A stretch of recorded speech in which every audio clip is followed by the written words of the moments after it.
abran sus Biblias en la primera carta a los Tesalonicenses, capítulo 5. Primera carta a los Tesalonicenses, capítulo 5. Si pueden prestarle una Biblia aquí al hermano Héctor, por favor. Versículo 23 y versículo 24. Primera carta a los Tesalonicenses, capítulo 5, versículo 23 y versículo 24. Cuando lo tengan como reverencia a la palabra, se ponen sobre sus pies, por favor. Gloria al Señor. ¿Están todos ahí? Ok. 5, versículo 23 y versículo 24. ¿Están ahí? Amén. La primera carta a los Tesalonicenses se encuentra en el Nuevo Testamento. Para aquellos que todavía no la encuentran. Primera carta a los Tesalonicenses, capítulo 5, versículo 23, versículo 24, reza de la siguiente manera, honrando al Padre, al Hijo y a su Santo y Divino Espíritu. Y la Iglesia dice: Amén. Y el mismo Dios de paz os santifique por completo, y todo vuestro ser, espíritu, alma y cuerpo, sea guardado irreprensible para la venida de nuestro Señor Jesucristo. Fiel es el que os llama, el cual también lo hará. Hasta aquí la palabra del Señor. Inclina tu rostro, vamos a darle gracias al Señor. Amado Dios y Padre de nuestro Señor Jesucristo, en esta hermosa mañana, Dios mío, hemos adorado y bendecido tu nombre. Estamos contentos, Dios mío, porque nos dan la oportunidad de respirar y de estar en este lugar. A pesar de las pruebas, de la lucha, de las dificultades, Dios mío, que se han presentado durante la semana, hoy venimos a adorarte, porque queremos ser agradecidos contigo. Padre, lo hemos hecho con un corazón, Dios mío, sincero, porque queremos, Dios mío, demostrarte nuestra obediencia, nuestro amor, nuestra adoración. Padre, pero ha llegado el momento de que tú traes nuestro espíritu con tu palabra. De que abras nuestros ojos, Dios mío, los ojos del entendimiento, Señor. Ayúdanos a discernir tu palabra, a entender tu palabra, Señor, y sobre todo a ponerla en práctica, Dios mío. Padre, aquí está tu iglesia. Sea tu Espíritu Santo ministrando, Dios mío, en este lugar, a lo largo y a lo ancho, Dios mío. A cada uno de mis hermanos, Dios mío, que dispusieron su corazón, Señor, bendíceles, Dios mío. Aquellos que han de escuchar este audio, Dios mío, bendíceles también, Dios mío, abundantemente, Señor. Y todo sea para honra y gloria de tu nombre, Señor. Padre, estamos en tus manos. En el nombre maravilloso de Jesús, Señor. Amén y amén. ¿Pueden sentarse, amados hermanos? Gloria al Señor. Aquellos que les gusta anotar, pueden anotar. Hoy vamos a hablar el punto número 2 de este tema de la santidad práctica. Y el punto es: ¿por qué la verdadera santidad es tan importante? El versículo que acabamos de leer dice: y el mismo Dios de paz os santifique por completo. Dice: y todo vuestro ser, espíritu, alma y cuerpo, sea guardado irreprensible para la venida de nuestro Señor Jesucristo. Fiel es el que os llama, el cual también lo hará. Ok, aquí dice que Dios va a hacer esa obra en nuestras vidas. La pregunta que yo tendría que hacerte: ¿cómo lo hace Dios? ¿Cómo hace Dios esa obra en nuestras vidas? Y la respuesta es: a través de la bendita palabra. La palabra de Dios trae las instrucciones de la manera en cómo tú y yo tenemos que tener una... ¿Cómo puedo decirlo? Esa santidad práctica. Sí, tenemos que entender por qué es tan importante vivir conforme a la palabra. Porque vivir conforme a la palabra es la manera correcta en que nosotros podemos ser santos. Muchos van a llegar al cielo, amado hermano, y ellos piensan que son herederos del cielo. Y Dios no les va a permitir estar en ese lugar, los va a sacar de ese lugar. Dice el libro de Apocalipsis que ninguna cosa inmunda ni que hace mentira podrá entrar allá arriba de los cielos. Recuerda, en el cielo, en aquel lugar donde tú y yo pretendemos llegar un día, el que está sentado en el trono es santo. Los querubines que están alrededor de ese trono son santos. Los ángeles y los querubines que están en ese lugar son santos. Y todos aquellos que van a heredar ese lugar tienen que ser santos. Es por eso que la santidad es muy importante para ti y para mí. Amén. Amén, amén.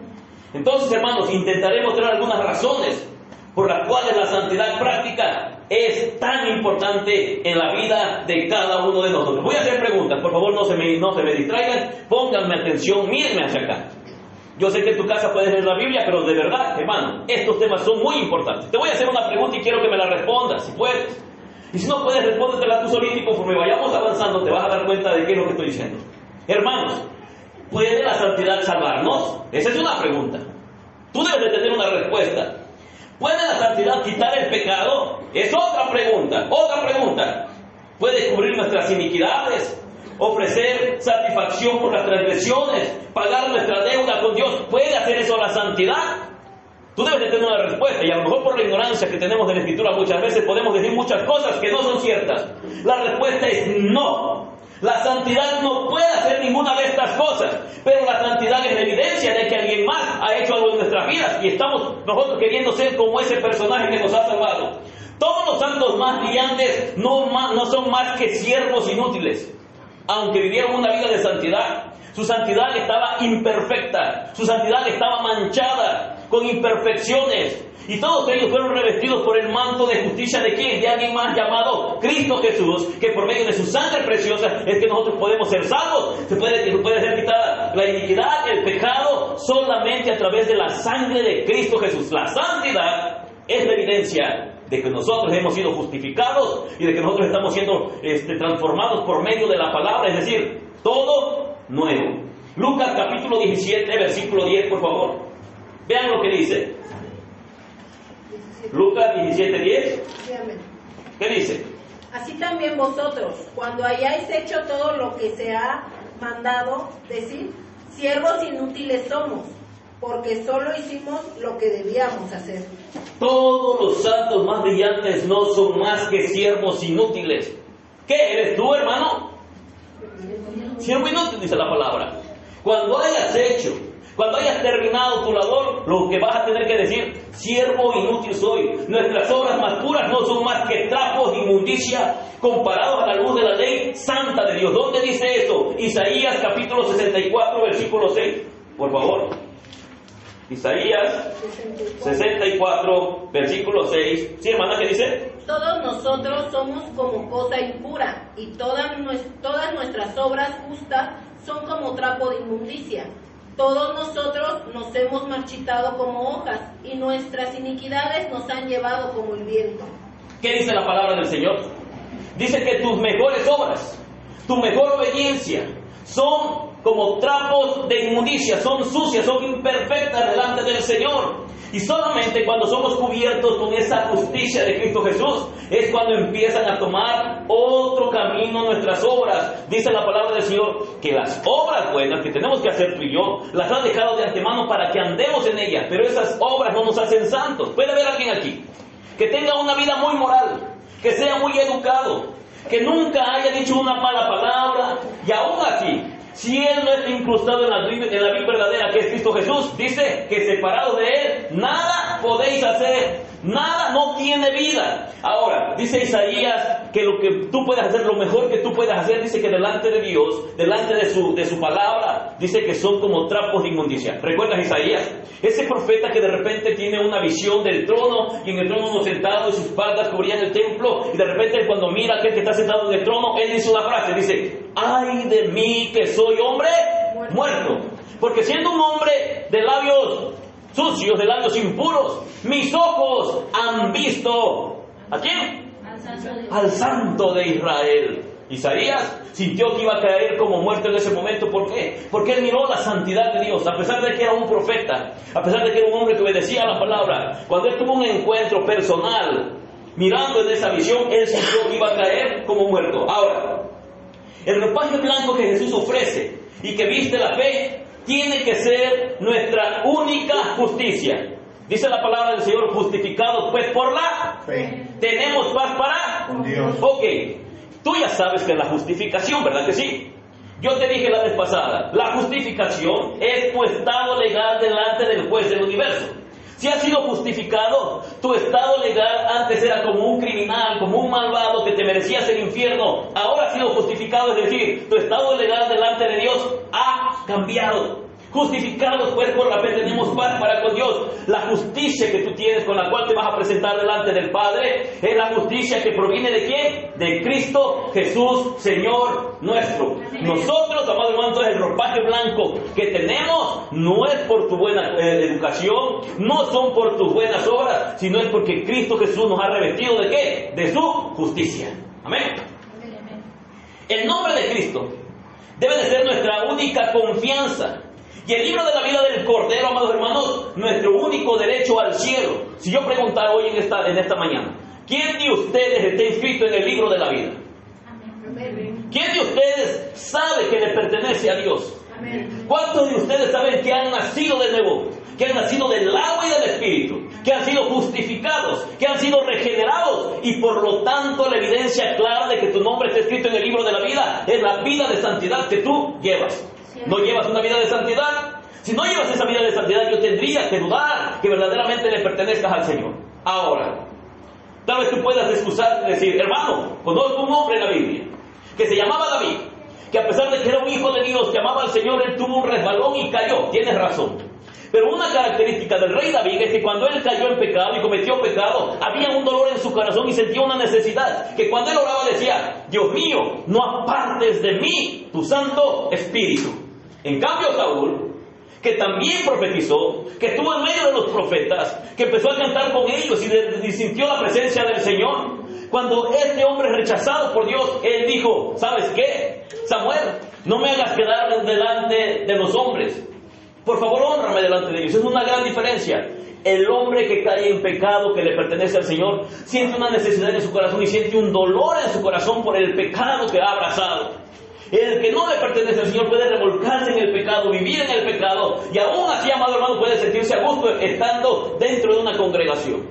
Pero el que le pertenece al Señor, por pequeñito que sea el pecado, va a ser como una pequeña estilla sembrada en su corazón que cada vez que la roce, le va a doler. Te pregunto, ¿te ha pasado eso a ti?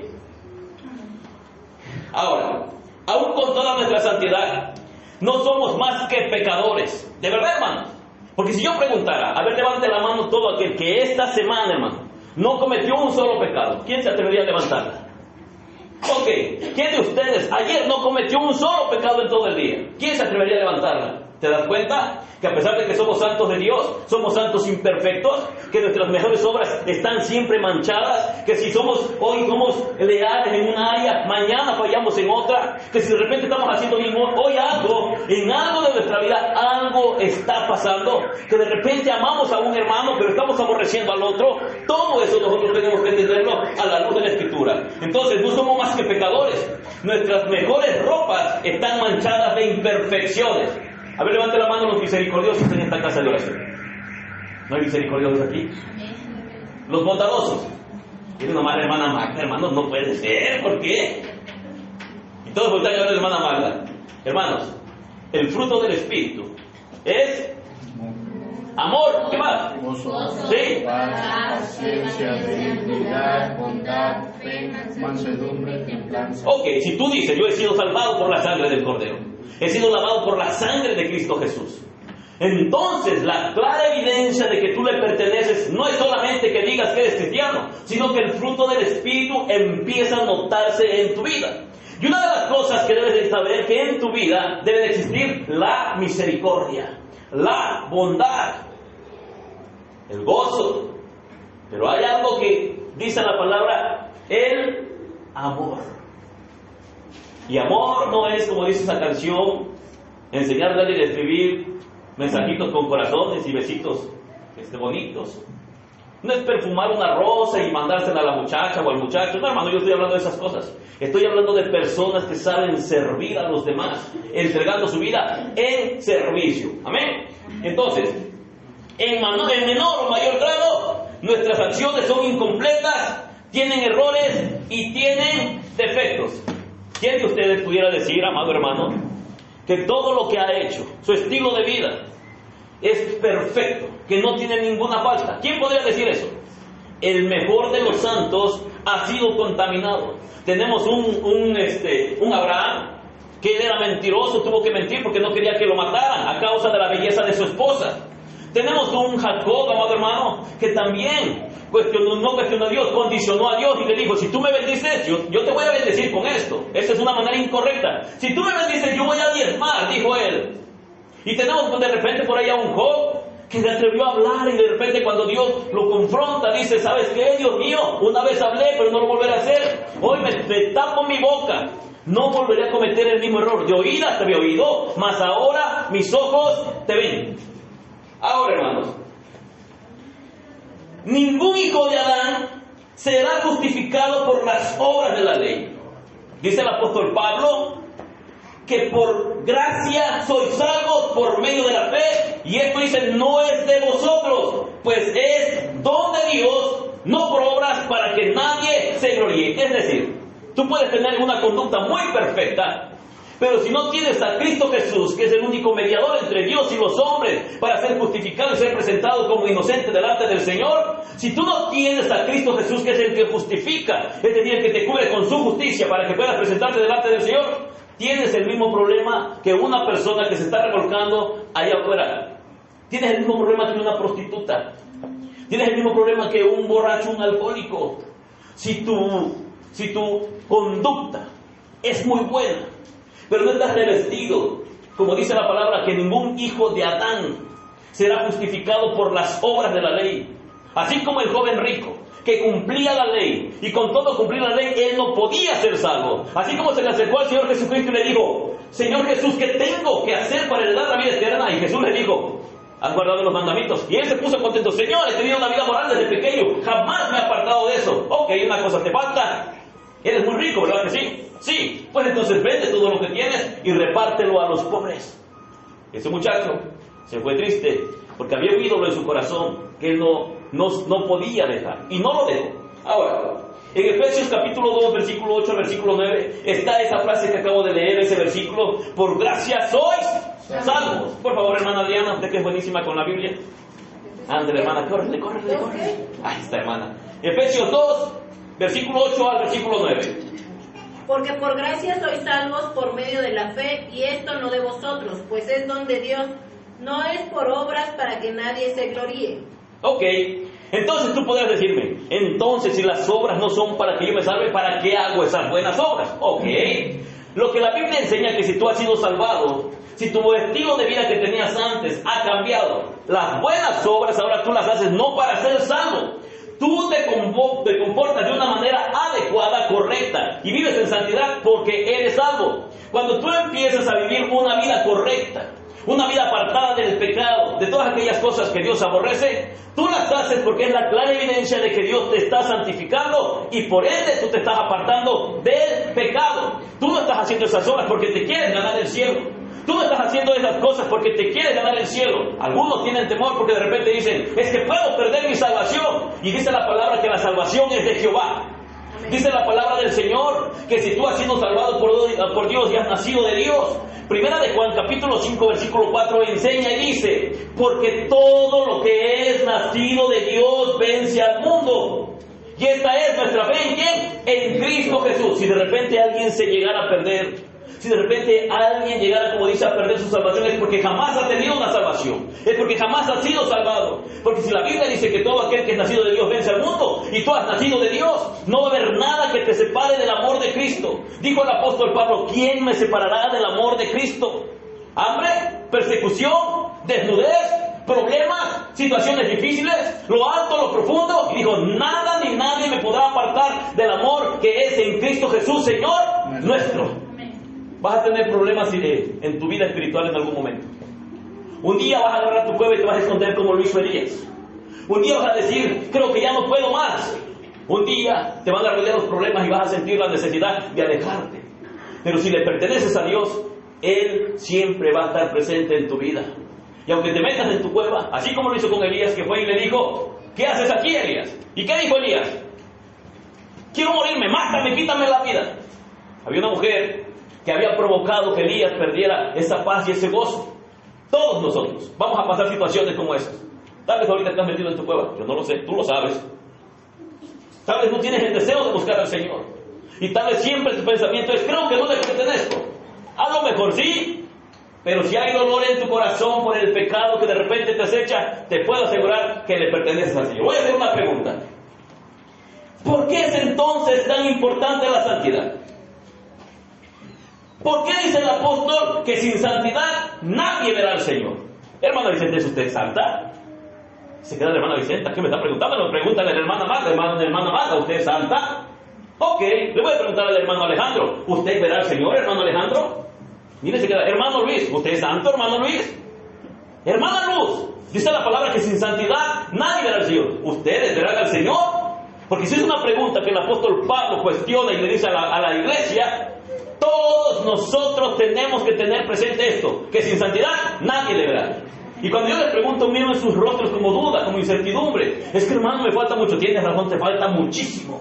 Pero recuerda que la santidad empieza en Cristo Jesús desde el momento que te arrepientes y empiezas a buscarle, y termina con Cristo Jesús cuando tu cuerpo sea sembrado en la tierra, o Cristo Jesús venga por su pueblo, por su iglesia.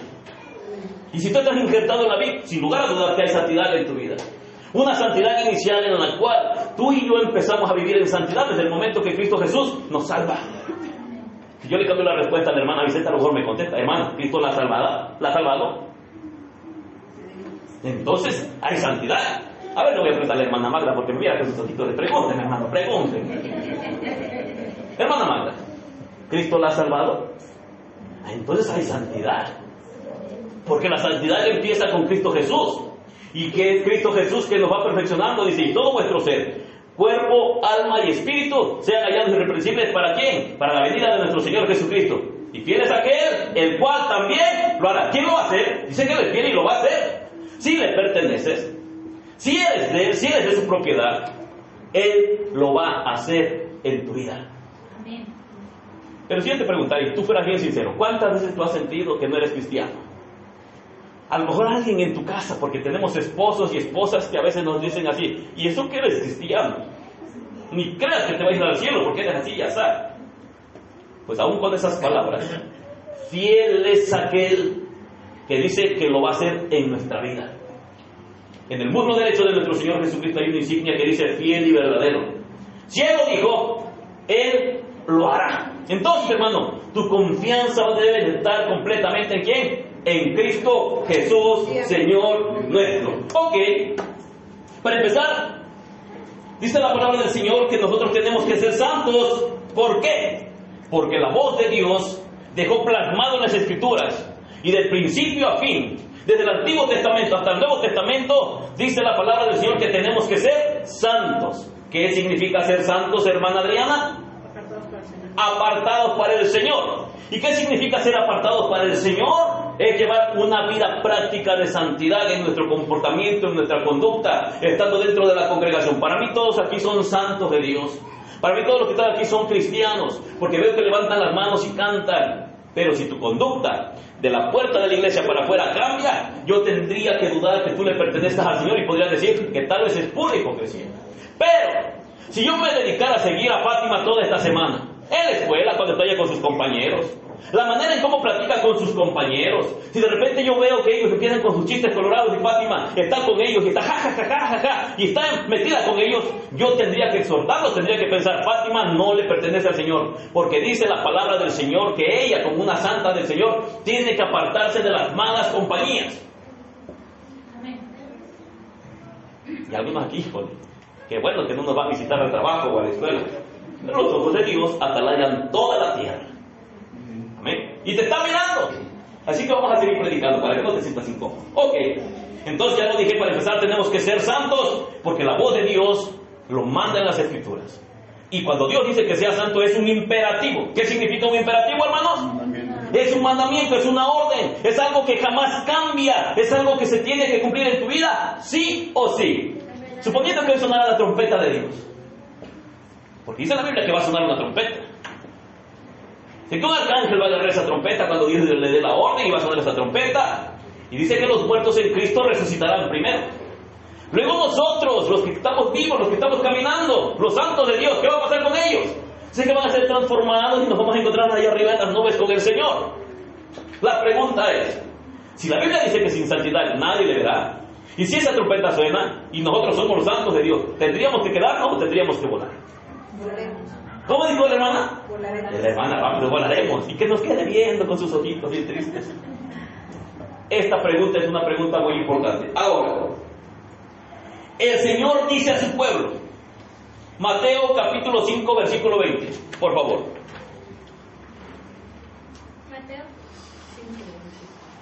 Mateo 5:20. Porque os digo que a menos que vuestra justicia sea mayor que la que los escribas, sea mayor de la de los escribas y los fariseos, jamás entraréis en el reino de los cielos. Ok, ¿qué está diciendo la Escritura? Si vuestra justicia no fuere mayor que la de los escribas y los fariseos, no entraréis en el reino de los cielos. Si yo pusiera un escriba o un fariseo al lado de nosotros, el escriba o el fariseo se iba a ver más santo que tú, se iba a ver más obediente que tú y yo. Ellos conocían la ley, ellos guardaban los días de reposo, ellos diezmaban, ellos hacían todo aquello que la Biblia enseña, pero dice la palabra del Señor: Alejandro, si tu justicia no es mayor que la de los escribas y los fariseos, no vas a entrar en el reino de los cielos. Luis, si tu justicia no es mayor que la de los escribas y los fariseos, no puedes entrar en el reino de los cielos. ¿Y por qué tenemos una justicia mayor que ellos, hermano? Porque la justicia nuestra empieza con Cristo.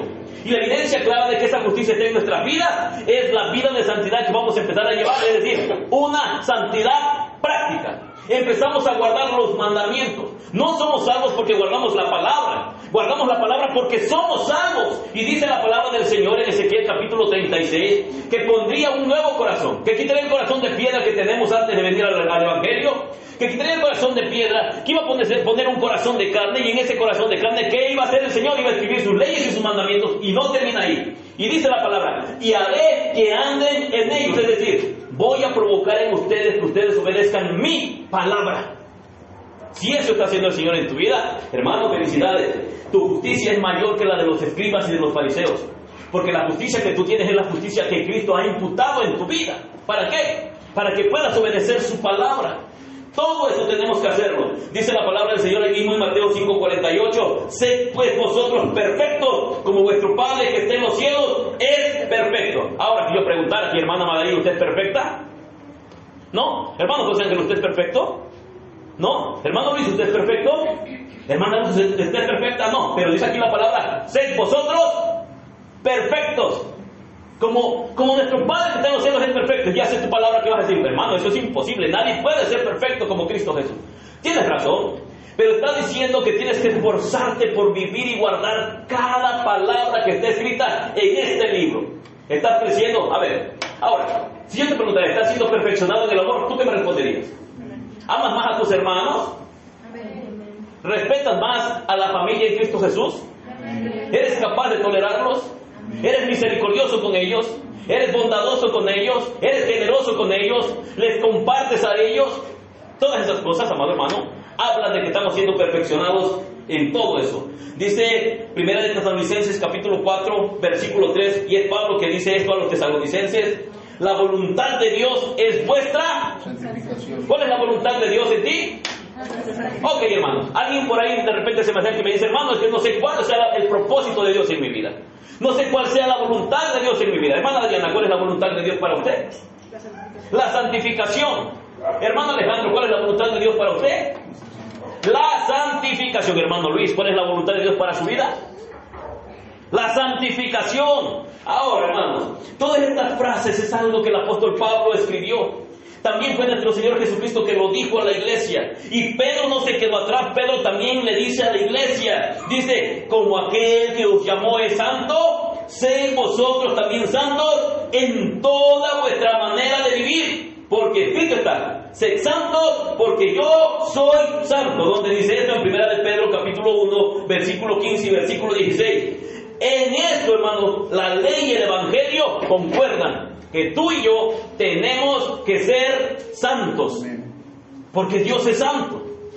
Suponiendo que hoy llegara la muerte a tu vida, que hoy visitara tu hogar, y Dios te permitiera llegar así como estás a su presencia, suponiendo que tú no eres un santo de Dios, y llegaras a su presencia, y de repente entraras a ese lugar y miraras al que está sentado en el trono, que es un Dios santo, ¿con qué cara lo mirarías? ¿Cómo te sentarías? ¿Con cuál de los santos te gustaría acudir para platicar con él? ¿Cómo te acercarías a Pablo, a Pedro, a Juan, a Santiago? ¿De qué hablarías con ellos? Si ellos han hablado contra todo aquello que tú has practicado, que es la injusticia. Si tú no has guardado las cosas que ellos escribieron, ¿cómo te sentirías estando platicando con ellos cuando ellos fueron hombres santos que hablaron de una vida práctica en santidad? ¿Cuáles serían tus conversaciones? Desafortunadamente allá no te vas a encontrar a nadie que comparta lo que a ti no les gustaba. Por ejemplo, un claro ejemplo que se da mucho en los jóvenes a veces. Están alabanza y se están estirando, se están rascando la cabeza, sus orejas, están mirando hacia arriba. Ellos no se deleitan en la alabanza.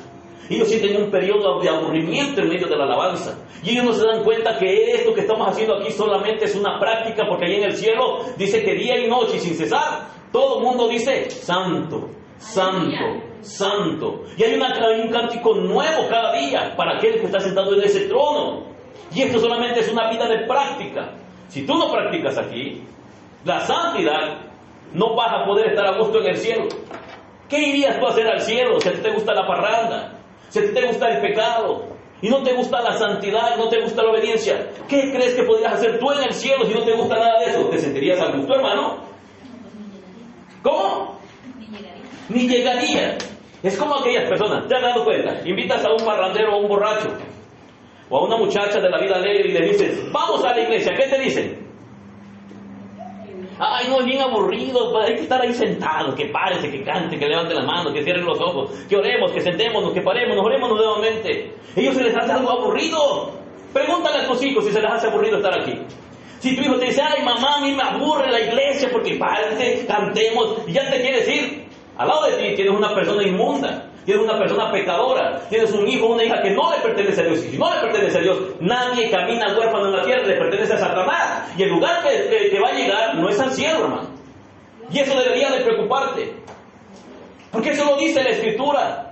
Es solamente esto, es una práctica para que tú puedas llegar al cielo. La muerte no provoca ningún cambio en los que se mueren. Si la hermana Adriana muere esta tarde, cuando ella resucite o cuando ella despierte después de su muerte, hermano, ella no va a ser diferente a lo que es ahorita. Ella va a despertar con el mismo carácter que adquirió aquí en la tierra, formada por la palabra de Dios. Y ese carácter es con el que va a estar allá arriba en el cielo. No creas, ay, ya desperté, ahora sí soy bien santísimo. No, hermano, ese carácter que estamos formando ahorita es el carácter con el cual nos vamos a despertar el día de mañana. Por eso dice la palabra del Señor, que vivamos en santidad, que practiquemos la santidad, porque sin santidad nadie le verá. ¿Eres tú santo? Amén. Tenemos que ser santos porque es la única gran finalidad y propósito por el cual Cristo vino y murió en este mundo. A ver, Odalios, dime, ¿por qué murió Jesús en el mundo? Por nuestros pecados. ¿Sabías tú, Tere, que tu pecado y mi pecado te trajeron la corona que Cristo Jesús llevó en su cabeza? ¿Sabías tú, Fátima, que la lanza que atravesó su costado fue a causa del pecado que tú y yo cometemos? ¿Sabías, Moisésito, tú sabías que los clavos que crucificaron a Jesús, que clavaron sus manos y sus pies en la cruz del Calvario, es a causa del pecado que tú y yo cometimos? ¿Sabía usted, hermana Celia, que los latigazos que flagelaron la espalda de Jesús fue a causa del pecado que tú y yo hemos cometido? ¿No es algo incongruente decir que vivimos en santidad y que amamos al Señor cuando nos deleitamos en el pecado que llevó a Cristo Jesús a la cruz del Calvario? ¿Tú crees que un santo de Dios podría amar el pecado sabiendo que fue lo que el pecado provocó que Cristo Jesús fuera clavado en la cruz del Calvario? No. Ahora yo pregunto, ¿hay alguien aquí que es esclavo del pecado hoy en esta mañana? ¿Hay alguien aquí que sus inclinaciones son más hacia el pecado? Porque dice que aquellas personas que son esclavos a Satanás son esclavos del pecado. Aquellos que han sido liberados por Cristo Jesús ya no son más esclavos del pecado. Ahora somos esclavos de Jesucristo. Y por lo tanto tenemos la autoridad de Dios y el poder de Dios. ¿Para qué? Para vencer cualquier tipo de pecado. Porque hay algo que se llama dominio propio. Tú decides qué es lo que haces y qué es lo que no haces. Fátima, ¿tienes dominio propio? ¿Sí o no, Fátima? ¿Te me quedas mirando con tus ojitos? ¿O Dani tiene dominio propio? No me enseñas, nada más tuerce su cara, creo que voy a orar por ellos. Hermano, ¿le tiene dominio propio? Hermana, ¿Dios tiene dominio propio? Dice la palabra del Señor que Dios nos ha dado un espíritu de poder, de amor y de... Ok, ¿hermano Luis tiene dominio propio? No, le falta. ¿Hermana Luz tiene dominio propio? No. ¿Hermana Celia? Tenemos dominio propio, es decir, nosotros decidimos. Si le pertenecemos a Cristo Jesús, dice la palabra que su espíritu es poderoso para hacer todas las cosas conforme el poder que obra en nosotros. Y el poder que obra en nosotros es el poder ¿de quién? Del Espíritu Santo. Vamos a seguir. Pablo escribe a los Corintios y dice lo siguiente: por todos murió, para que los que viven ya no vivan para sí, sino para aquel que murió y resucitó por ellos. Segunda de Corintios capítulo 5 versículo 15. ¿Por qué murió Jesús? Dice, por todos murió. Pero también hay una característica, dice, para que los que viven ya no vivan para sí, sino para que aquel que murió y resucitó por ellos. Y también escribe Pablo a los Efesios y les dice lo siguiente allí en Efesios capítulo 5, versículo 25-26. Cristo amó a la iglesia y se entregó a sí mismo por ella para santificarla, habiéndola purificado. Levante la mano por todos aquellos que Cristo murió. Ok, si Cristo murió por ti, lo hizo con un propósito. Y dice que es para santificarte, para purificarte, para presentarte pura y sin mancha delante de aquel que es el Padre, para que tú no lleves pecado. Para eso murió Cristo Jesús, para purificarnos, para santificarnos y para presentarnos sin mancha y sin arruga. ¿A quién? A aquel que nos ama. Y a Tito le dijo, se dio a sí mismo por nosotros, para redimir de toda iniquidad y purificar para sí un pueblo propio. Ahora escucha esto, celoso de buenas obras. Tito 2:14. ¿Por qué tú tienes que hacer buenas obras? Porque es la manera en que Dios se muestra a tu vida. Porque te ha redimido de toda iniquidad y te está purificando. Y porque quieres tener un pueblo celoso de buenas obras. Hermanos, les hago una pregunta bien sencilla hoy. ¿A cuántas personas le hiciste el bien en esta semana? Tu actitud como cristiano. ¿A quién le hiciste el bien en esta semana? Dime, ¿compartiste por lo menos una pequeña palabra con alguien en esta semana?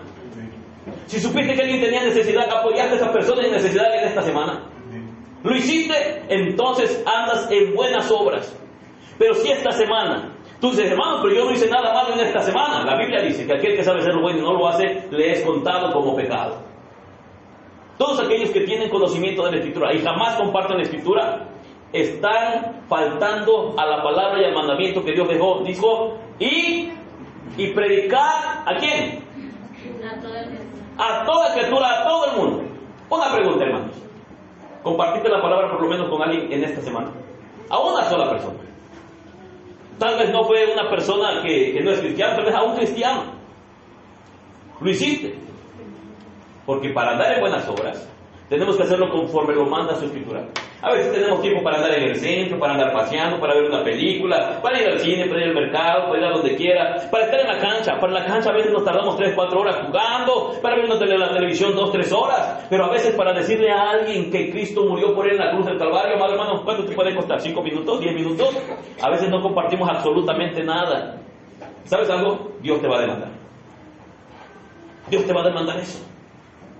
Porque si tú eres la luz del mundo, donde quiera que estés parado, tienes que provocar luz. Si tú eres la sal de la tierra, donde quiera que tú estés, tienes que darle sabor a esas personas. La sal es para dar sabor. ¿Quién come sus alimentos sin sal? ¿Son ricos? No. Si no les pones sal, no sabe bueno, ¿verdad que no? Ahora, entonces, hermano, en suma, decir que los hombres son salvados de la culpa del pecado, sin ser salvos del dominio del pecado en sus corazones, es contradecir el testimonio de todas las Escrituras. ¿Cuántos han sido salvados por Cristo Jesús? Levanten la mano, por favor. Ok, muy bien. Ahora, si fuiste salvado por Cristo Jesús, entonces has sido salvado del dominio del pecado en tu corazón. ¿Cuántos han sido salvados del dominio del pecado en su corazón? Levanten la mano. Amiguita de la buena. Solamente el hermano Héctor como que empieza a tener problemas ya. El hermano Héctor apenas empieza, hermano. Él tiene que aprender muchas cosas. Si tú has sido salvado por Jesús, el pecado no puede dominar tu vida como si tú no conocieras a aquel que murió en la cruz del Calvario. Si el pecado domina tu corazón, si el pecado domina tu vida, puede ser una clara evidencia o una que has resbalado tu pie en el camino del Señor o que jamás has sido salvado del dominio del pecado. Mira a Moisésito, yo miro a Moisésito, yo lo veo un niño bueno. Eso es lo que miran mis ojos. ¿Verdad, Moisésito? Miren su sonrisa, está bien bonita, hermano. Lo veo educado, siempre llega, Dios le bendiga, hermano. Si alguien le hace algo, no va y pelea, él viene y me dice, oye, hermano, fulano me hizo algo, regáñelo. Yo voy y le llamo la atención. Pero, yo no sé si en su hogar, en su corazón lo domina el pecado. Si yo estuviera una sola semana con él y mirara cómo le responde a su padre cuando le llama la atención, o qué cosas le dice a su madre cuando le llama la atención, o si de repente él no honra a su padre y a su madre, yo diría, Moisésito, a pesar de que es muy buena gente, no le pertenece a Dios. Y Moisésito ya tiene un problema porque ella tiene conciencia de lo bueno y lo malo. Miren a Fátima, hermanos. Fátima, esa niña que es, hermano, esa vocecita, hermano, y que se pare. Hermano, ¿cómo está? Esa hermanita, miren. Miren su carita, hermanos. Cualquiera diría, ¿verdad?, que ella es buena. Ok, pero si yo fuera a su casa y preguntara a sus padres su conducta, cómo se comporta, es ahí donde yo me daría cuenta si verdaderamente ella está, si está obedeciendo la palabra, si está caminando y está formando su vida en buenas obras. Yo diría, Fátima, aunque es imperfecta, ella le pertenece al Señor. Pero si alguien de aquí es un diablo bien hecho en su casa, es un diablo bien hecho en la escuela, en su trabajo, hermanos, no hay vuelta de hoja. Si es una persona sucia de boca, inmunda, si es una persona que trata a las personas mal, es lo que es una persona corrompida, es una persona impía, que no tiene temor de Dios en su corazón, no le conoce, no conoce a Dios. Y como dijo Pablo, para vergüenza vuestra lo digo. Amén. Entonces, a Tito le dijo que se dio a sí mismo por nosotros para redimirnos de toda iniquidad y purificar para sí un pueblo propio de celoso de buenas obras. Ya lo miramos. Dice la Biblia que los creyentes son escogidos. Ahora, hermanos, vamos a ver si eres escogido. ¿Cuántos quieren saber si van al cielo? ¿De verdad? Al hermano esto se lo voy a perdonar hoy porque él apenas empieza, pero tú ya llevas rato, tú no te perdono hoy. La hermana Marixa ya se está riendo, ya es la primera que le vamos a preguntar. Ok, hermana Marixa, un ejemplo. Dice la palabra del Señor, amada hermana, que los creyentes, los que estamos aquí, si verdaderamente somos escogidos, hay una característica en ellos.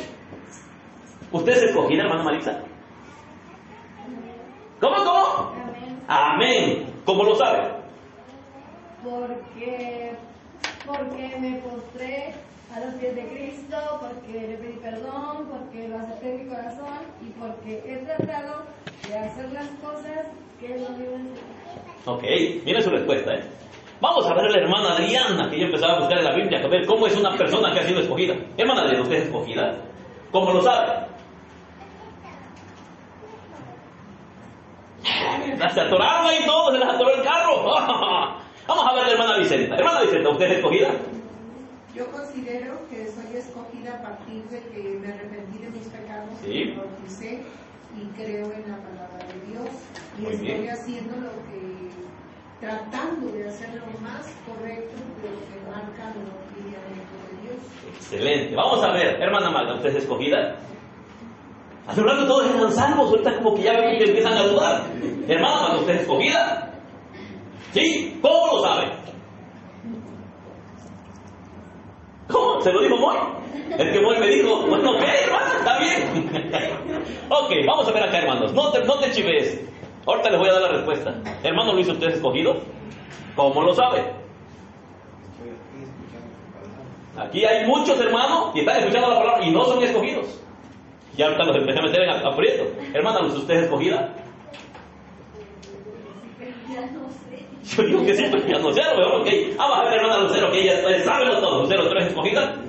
Yo digo que sí. Le confió a la hermana Luz. Ok, la pregunta es, ¿cómo lo saben, hermanos? Porque esa pregunta no la tenemos que hacer porque dice la palabra que Él ha escogido a unos para salvación, que Él ha justificado a otros, que Él ha puesto un pueblo apartado para Él y nosotros debemos dar respuesta a esas preguntas. ¿Soy escogido de Dios? Porque esta pregunta no la tenemos que hacer, porque si no eres escogido de Dios, no le perteneces. Y si no le perteneces a alguien más. Y tu herencia no está en los cielos, tu herencia está en un lugar que arde con fuego y azufre, donde el gusano nunca muere, y las tinieblas están en todo tiempo en ese lugar, y la llama arde y están en tormentos. Y algunos también son candidatos a ese lugar, que yo espero que no estén aquí sentados. El hermano Moy quiere responder. A ver, hermano Moy, ¿usted es escogido? Lo que dijo la hermana Magda, dice. Por dos, dice. Les hago otra pregunta, hermanos. Hermana Laura. Le vamos a preguntar a la hermana Laura. Hermana Laura, ¿usted es predestinada a la salvación? ¿Cómo lo sabe? Porque pues mi vida de santificación que día a día tengo que ir pues viendo ese crecimiento en mi santificación. Laura, se ve que ha estudiado la hermana Laura. Ok. Sé que soy salva. Son tres cosas que estoy haciendo una pregunta. Hermano Luis, ¿usted ha sido llamado por Dios? No lo sabe. Hermana Luz, ¿usted qué piensa? Sí, ok. La hermana Lucero tiene muchas ganas de contestar. En conclusión, hermana Lucero, ¿usted es de las escogidas? ¿Usted es de las predestinadas? ¿Y usted es de las llamadas? ¿Sí o no? ¿Y por qué? Ahora dígame por qué. Vamos a la palabra, hermanos. Hay una evidencia clara que la Biblia enseña de aquellos que han sido escogidos, que han sido llamados y que han sido predestinados por Dios. La Biblia dice que los creyentes escogidos es por medio de la santificación del Espíritu. Son predestinados para que sean santos. Y son llamados, es un llamado ¿con qué? Es un llamado santo. Jesús es un salvador completo, hermano. Jesús no es un salvador a medias. No es meramente para quitar la culpa de tu pecado. No, hermano, va aún más allá. Quita el poder del pecado sobre tu vida. Si el poder del pecado sobre tu vida ha sido quitado, y como decía mi esposa, cada día estoy siendo perfeccionado en la santidad, eres una persona, amado hermano, que ha sido escogida por Dios para salvación. La respuesta no debe ser es que yo vengo a la iglesia, o como dijo la hermana Marisa, hermano, no se ofendan, quiero que aprendan. Si ustedes dicen es que yo oré y acepté a Jesús en mi corazón, eso no tiene importancia, hermano. Si tú dices un día me postré y le dije, Señor, sálvame, eso no importa mucho. Si alguien dice, pero es que yo vengo cada 8 días al servicio, yo nunca me pierdo los servicios, tengo una Biblia, leo la Biblia, eso no tiene gran importancia. La evidencia clara, si verdaderamente Cristo Jesús te ha salvado, una, Él ha dado arrepentimiento a tu vida. En ese arrepentimiento ha venido un nuevo nacimiento, que es la regeneración. Y por medio de esa regeneración tú has sido justificado, que es que tu estado legal ha cambiado delante del Padre. Ahora eres inocente delante de Dios por la justicia de alguien más llamado Cristo. Pero la evidencia clara de todo eso que acabo de decir es tu vida de santidad. Si tú dices, hermano, yo he sido escogido, muéstramelo. ¿Cómo? Por tu vida santa. ¿Has sido predestinado? Sí, hermano, yo soy predestinado para ser salvo. Muéstramelo. ¿Cómo? Por tu vida santa. ¿Has sido escogido? Es que yo soy escogido para estar en el cielo. Muéstramelo. ¿Cómo? Por tu vida santa. Nadie aquí que me haya respondido amén, si la evidencia clara no es la vida santa, no tiene nada de eso. Pero, como dijo la hermana Laura, estoy siendo perfeccionada. Filipenses 1:6, estando persuadido de esto, que el que comenzó la buena obra, la va a perfeccionar hasta el día de Jesucristo. Vamos a ver qué dice la Escritura. Romanos capítulo 8, versículo 29. Sabemos que a los que antes conoció, también los predestinó para que fuesen hechos conforme a la imagen de su Hijo, a fin de que Él sea el primogénito entre muchos hermanos. Ahora léame Efesios 1:4. Efesios 1:4. Ya miramos que los escogió, los predestinó para que sean salvos. Ahora vamos a ver qué dice. Asimismo nos escogió en Él desde antes de la fundación del mundo, para que fuésemos santos. A ver, para ahí.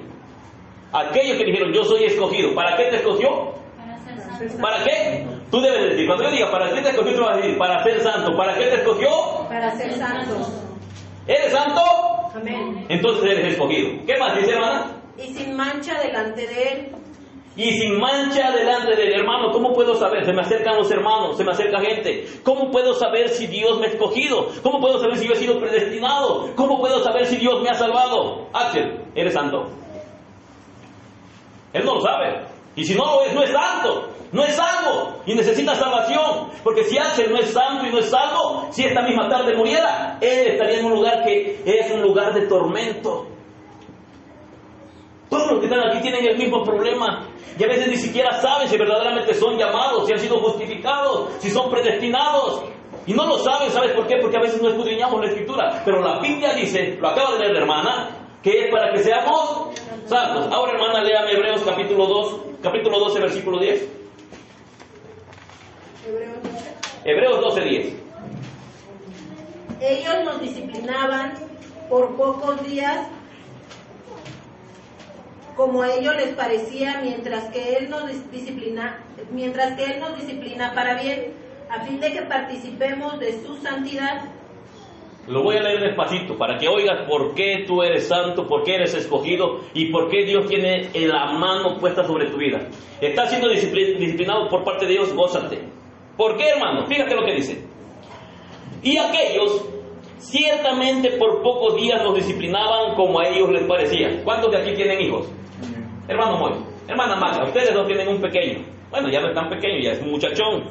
Ya pronto van a empezar a mirar a las muchachas con ojos de amor. Esperemos que tarde mucho. Hermanos, cuando Moisésito hace algo incorrecto, ¿qué hacen ustedes? ¿Lo aplauden o lo disciplinan? Lo disciplinan. ¿Por qué lo disciplinan, hermana? ¿Porque le cae mal o porque lo aman? Porque lo aman. Porque el día de mañana usted quiere que sea un hombre de bien o un hombre de mal. Quiere que sea de bien, ¿verdad? Así Dios con cada uno que ha agarrado como hijo. Pregunto, esta pregunta es para todos. ¿Dios te ha disciplinado? ¿Dios te tiene en disciplina? ¿Dios tiene la mirada puesta sobre ti? ¿Pasan cosas que tú quisieras que no pasaran en tu vida? Fíjate lo que dice la palabra. Me hago el valiente, pero ya no funcionan estos ojos. Dice, y aquellos ciertamente por pocos días nos disciplinaban como a ellos les parecía. Pero para lo que no es provechoso, para que participemos de su santidad. Y aquellos ciertamente por pocos días nos disciplinaban como a ellos les parecía, pero para lo que no es provechoso, para que participemos de su santidad. ¿Por qué Dios tiene que tratar contigo? ¿Por qué Dios tiene que disciplinarte? Para que participes de su santidad. Si el hermano lo dice a su esposa, de repente Dios empieza a poner pruebas y luchas, y esas luchas hacen que se acerquen a Dios. Es la disciplina de Dios sobre su vida. ¿Para qué? Para que participen de la santidad de Dios. Si la hermana Celia de repente tiene alguna aflicción o alguna situación difícil, tal vez es Dios disciplinando su vida. ¿Para qué? Para que participe de la santidad de Dios. Dios al que ama corrige. Y Dios solamente corrige y disciplina a sus hijos. Si tú eres un hombre o una mujer en esta mañana que estás en este lugar, que tú puedes practicar el pecado, vivir en pecado, vivir como si Dios no existiera, venir a la iglesia, levantar las manos, cantar y salirte, y de repente tú dices, bueno, yo aunque me porto mal, Dios no me dice nada, no hace nada conmigo, te tengo una mala noticia, no le perteneces.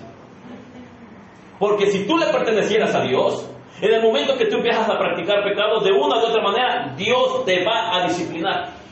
Dios te va a traer nuevamente a tus caminos. Y si alguien aquí dice, hermano, pues yo creo que Dios no es malo. Tú tienes razón, Dios no es malo, Dios es bueno. Pero en medio de su benevolencia, Él disciplina a sus hijos. Y los disciplina porque los ama. Y los disciplina porque quiere que participen de su santidad. ¿Has tenido momentos difíciles? ¿Y qué haces cuando tienes un momento difícil? Mira, hermano, cuando tú estás pasando una situación difícil, mi celular no deja de sonar. De verdad. Hay una angustia, mi celular suena, hermano ayúdeme a orar, hermano ayúdeme a orar. Y está bien, tenemos que orar. Pero si todo eso que dice la Escritura, amado hermano, que te está haciendo participar de su disciplina, dale gracias a Dios porque quiere santificar tu vida.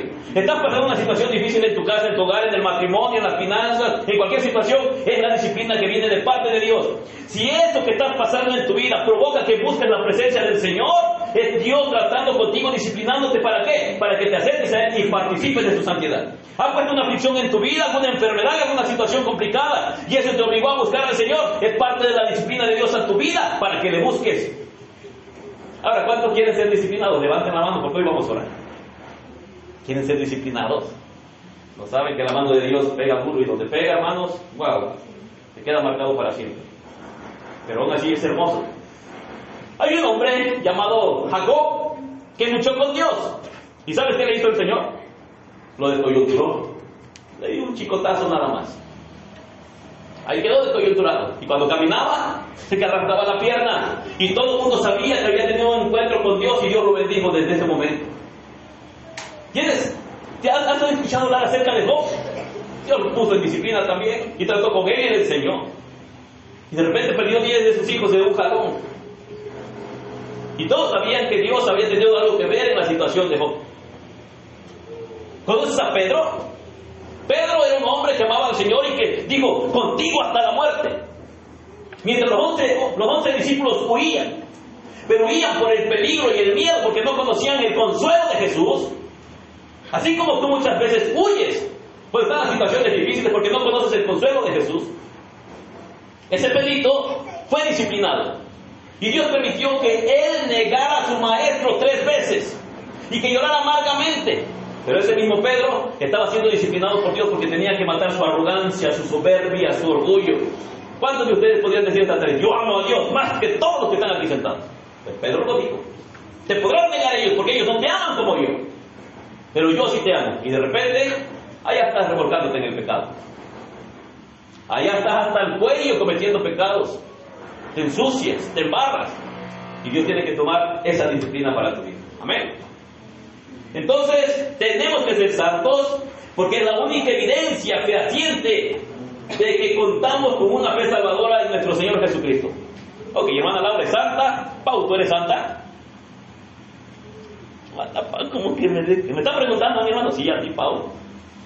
Si tú eres santo, es la evidencia clara de que la fe que tienes en Cristo Jesús es real, que Dios te ha salvado. Si tú no eres santo, de verdad, hermanos, Jesús jamás ha hecho nada de soporte. Ahí tengo a Jonathan. Jonathan, ¿verdad? ¿Eres Jonathan o Giovanni? Jonathan, no me equivoqué. Jonathan, ¿tú eres santo? Mira su carita de Jonathan. Moisésito, mírame a los ojos. Vamos a platicar tú y yo. ¿Eres santo, Moisésito? Miren, hermano, nomás agachan su mirada y voltean a ver hacia arriba, como que empiezan a orar, no se empiezan a sentir la presencia de Dios, yo creo. Pero es porque ellos saben que a pesar de que son jóvenes, algo les falta. Mija, ¿cuál es tu nombre? ¿Tú?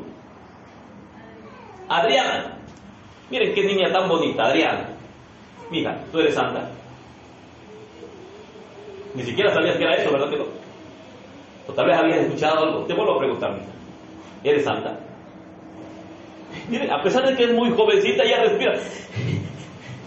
¿Sabías que sin santidad no verás al Señor? ¿Sabías eso? Hoy ya lo sabes. ¿Qué necesita Adriana, hermano? Santificarse. ¿Y quién lo va a hacer en ella? Dios. ¿Por medio de qué? De la palabra. Y a muchos de aquí, aunque no me lo digan, allá tengo a Dana. Miren a Dana, hermanos. Tan bonita niña, mírenla. ¿Cuántos han mirado la sonrisa de Dana?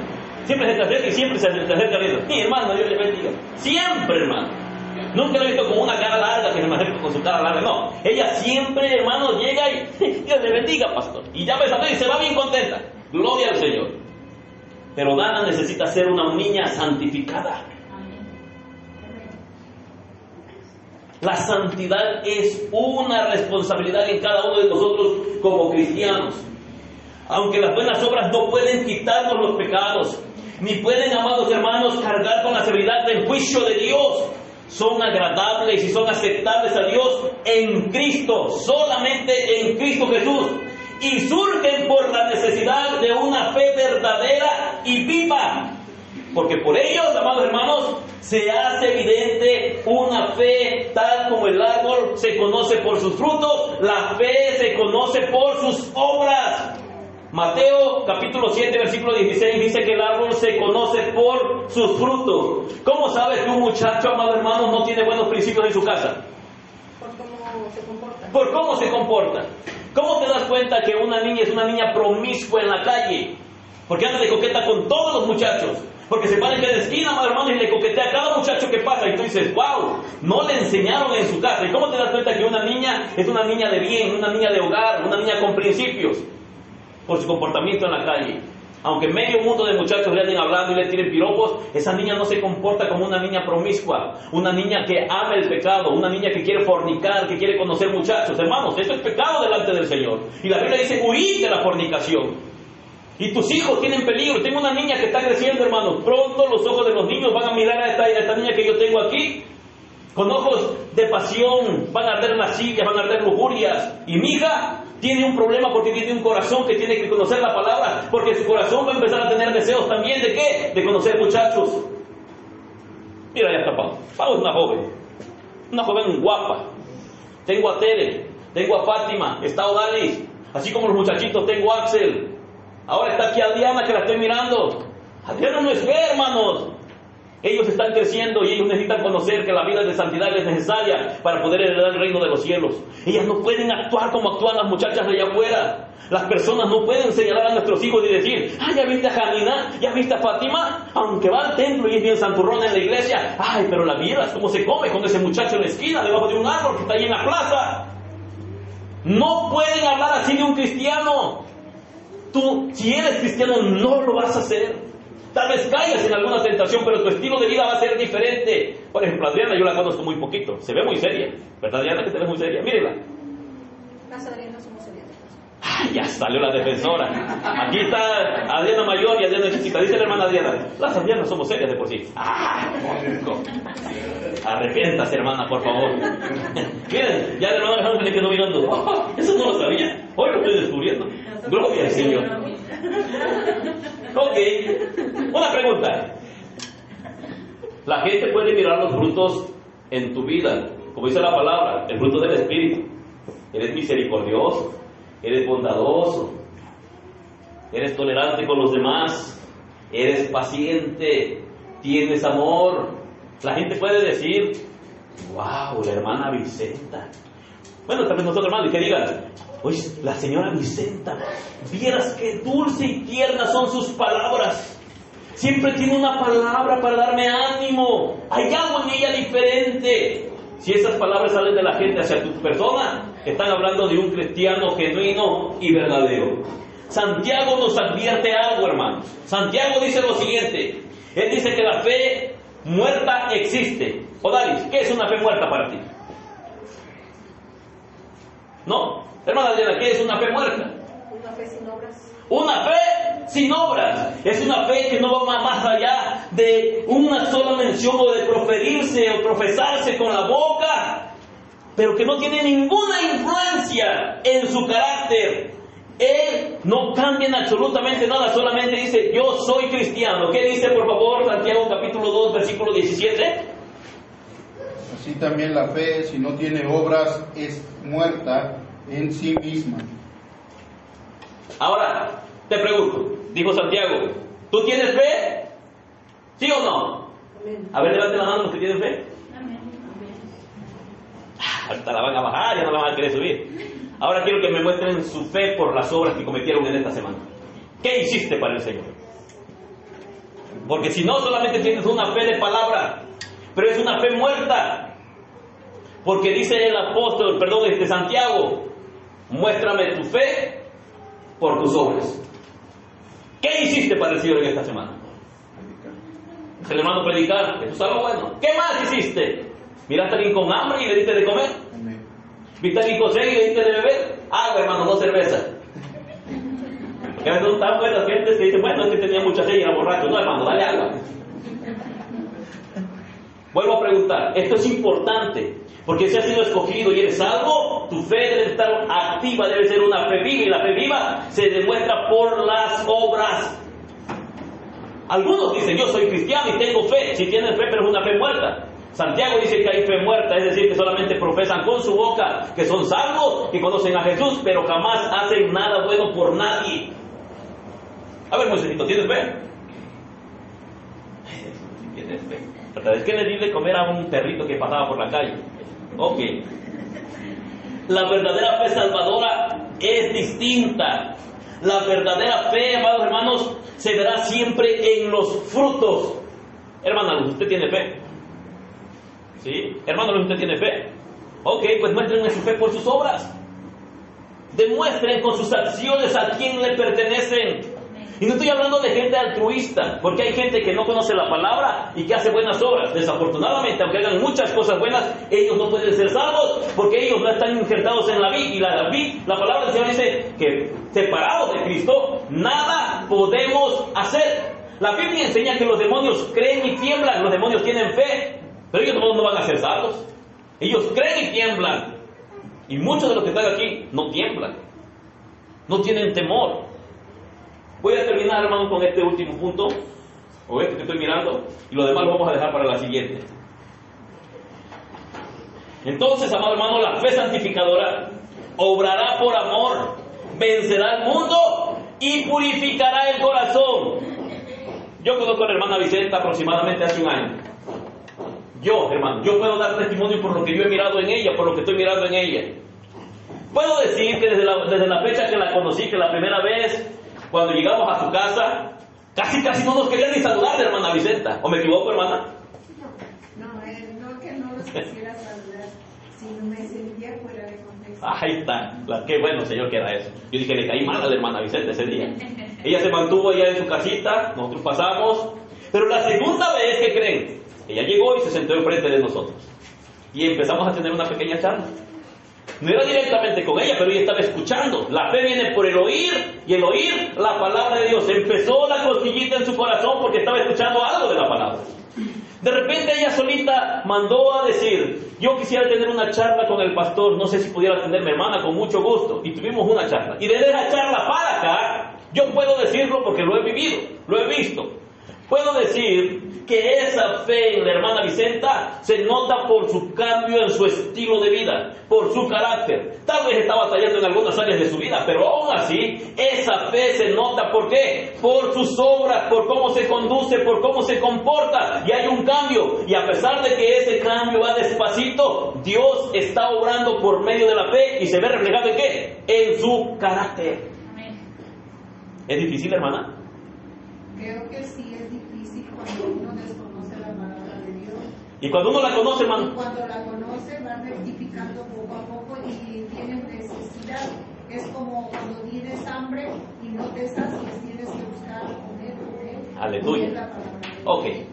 Al hermano Luis, a su esposa, los conozco, pero no he tenido mucho contacto con ellos. Apenas vamos a empezar a tener un trato, ¿verdad, hermanos?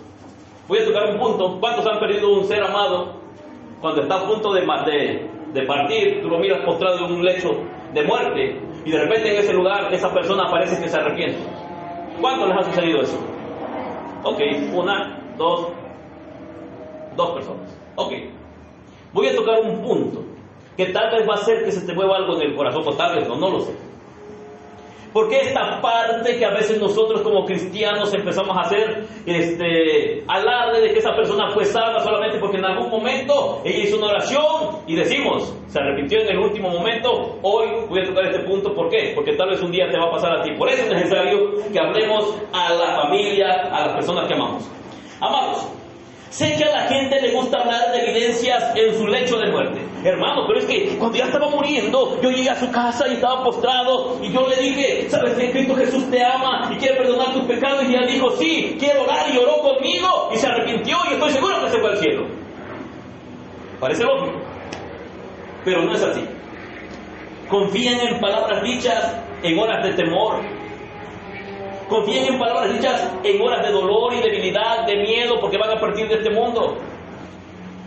Y ellos, amados hermanos, se consuelan con los amigos que pierden en ese instante. Si tú eres una madre, un padre, un amigo, un hermano y tienes algún familiar y de repente te toca esta situación, tú ya lo vas a saber, no puedes confiarte. ¿Por qué? Cuando una persona se encuentra en una situación difícil, ¿qué hacen? Por ejemplo, ahorita, hermanos, si nos llegara una noticia de alguien que está muriendo o de alguien que está muy enfermo, la familia de esa persona, aunque no sea cristiana, dice: por favor, oremos a Dios, ayúdenme a orar. Y ellos dicen: no, Diosito es bueno. Ellos tratan de fingir que son buenos. Ellos tratan de fingir que aman a Dios, aunque su corazón lo aborrezca por su estilo de vida.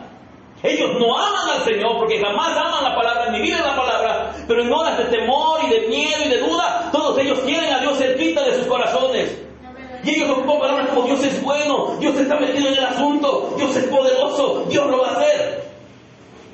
Dios no es fiado de nadie. En esos momentos de incertidumbre, la persona que está a punto de partir hace una oración porque alguien le estimula y le dice que Dios puede perdonar sus pecados. Pero, amado hermano, te voy a decir algo. Me temo que no se puede confiar en el 99% de tales supuestas evidencias, porque son guiadas y manipuladas por los sentimientos que tienen en ese momento de culpa y porque saben que ya no tienen otra oportunidad. De cada 100 personas, tal vez una verdaderamente lo hace de manera genuina. Sospecho, hermanos, que raras veces los hombres que han vivido mal, en el último momento se arrepienten y se salvan. Los hombres que viven mal toda una vida van a morir de la misma manera. Ellos sembraron corrupción y van a cosechar corrupción. Estas personas, amado hermano, así como han vivido, así mueren. No hay un cambio mágico de la noche a la mañana por una oración que haga un pastor. Si la palabra de Dios no cambia en sus corazones eso que ellos han estado viviendo en el último momento, no van a poder hacerlo, porque dice: santifícalos en tu verdad, tu palabra es verdad. Si a ti como cristiano te cuesta toda una vida estando escuchando la palabra, crecer en tu carácter para que se parezca cada día más a Cristo. Una persona que jamás ha escuchado la palabra y que al último, solamente porque no quiere ir a dar al infierno, ella dice que acepta a Jesús por temor a un fuego que arde. Ella acepta a Jesús de palabra solamente porque tiene miedo del gusano que nunca muere. De la cama que dice la Biblia, gusanos serán tu cama, gusanos te cubrirán. Porque ellos tienen temor de que en ese lugar arden en fuego y azufre. Pero no es porque el Espíritu Santo haga una obra de verdad genuina en sus corazones. La única evidencia segura de que somos uno con Cristo Jesús, amado hermano, y de que Cristo Jesús está en nosotros, es la vida santa que llevamos. Vuelvo a repetirlo. La única evidencia clara de que tú y yo somos uno con Jesús y que Jesús está en nosotros y que al morir vamos a partir con Él es la vida santa que llevamos. Dice la palabra que sin santidad Nadie verá al Señor. Ok, toda la vida estando en la iglesia. Por ejemplo, Jonathan, suponiendo que mañana va a morir Jonathan, Dios lo libre. Antes de que diga, ay, no diga eso porque seguro se muere, no, hermano. Suponiendo que mañana va a morir Jonathan. Jonathan toda la vida en una iglesia. Jonathan escuchando el consejo de la palabra. Pero Jonathan allá afuera en la calle, fumando, drogándose, diciendo malas palabras, emborrachándose, haciendo todas aquellas cosas que la Biblia prohíbe. Y al último cae postrado en una cama porque de repente le detectaron un cáncer que está destruyendo y tiene todos sus órganos internos lastimados. Y de repente viene el hermano Ricardo y dice, Jonathan, arrepiente de tus pecados. Jonathan ha escuchado hablar del infierno. Sabe que hay un infierno que arde con fuego y azufre. Y sabe Jonathan que si él no se arrepiente va a ir a ese lugar. Lo va a hacer por miedo a ese lugar, no por amor a aquel que murió en la cruz del Calvario. No va a tener tiempo para mostrar una vida santa. Así como algunos de ustedes, que en realidad a veces pensamos que vamos caminando rumbo al cielo. ¿Y qué crees? No van para allá. Hay una escalera de la puerta del cielo que lleva directo al infierno. Y hay otra escalera de la puerta del infierno que lleva hacia el cielo. Pero solamente aquellos que aceptan a Cristo Jesús. ¿Y cuál es la evidencia de que has aceptado a Cristo Jesús, hermanos? ¿Cómo? Nuestra vida. Ok, hermano Héctor, ¿usted sabe ahora cuál es la evidencia de que te ha aceptado a Cristo Jesús en su corazón? ¿Cuál es? Una vida santa. Y cuando hablo de santidad, no me refiero a la unión de tu cabeza, tus alitas y tus manitas así, no. Me refiero a tu conducta delante de todos los hombres. ¿Voy a encontrar imperfecciones en la vida de Héctor? Sí. Pero aún así voy a ver que hay un esfuerzo cada día ¿de qué? De vivir en santidad. Présteme su lapicero, hermano. Los que viven para el Señor, hermanos, generalmente son los únicos que mueren en el Señor. Los que están en la iglesia pero no viven para el Señor, por lo general son los únicos que mueren engañados, pensando que van para el cielo, y son los que van a escuchar de la boca del Padre, apartados de mí, malditos hacedores de maldad. Ustedes van a estar en el fuego que arde. ¿Por qué? Señor, yo estoy en la iglesia. No te conozco. Pero mira, yo dirigía la alabanza. No te conozco. Pero mira, yo apoyaba en la iglesia. No te conozco. Y la frase va a decir, apartados de mí, malditos hacedores de maldad. ¿Cuál es la evidencia de que ellos no eran cristianos, hermanos? ¿Cómo? No llevaban una vida de santidad. Puedes ministrar la alabanza, puedes predicar, puedes hacer muchas cosas dentro de la iglesia, pero el boleto en tu mano es una vida de santidad. Voy a dejar esto aquí, hermanos. La próxima semana vamos a concluir este tema, si es que me da tiempo, porque al parecer no me va a dar tiempo.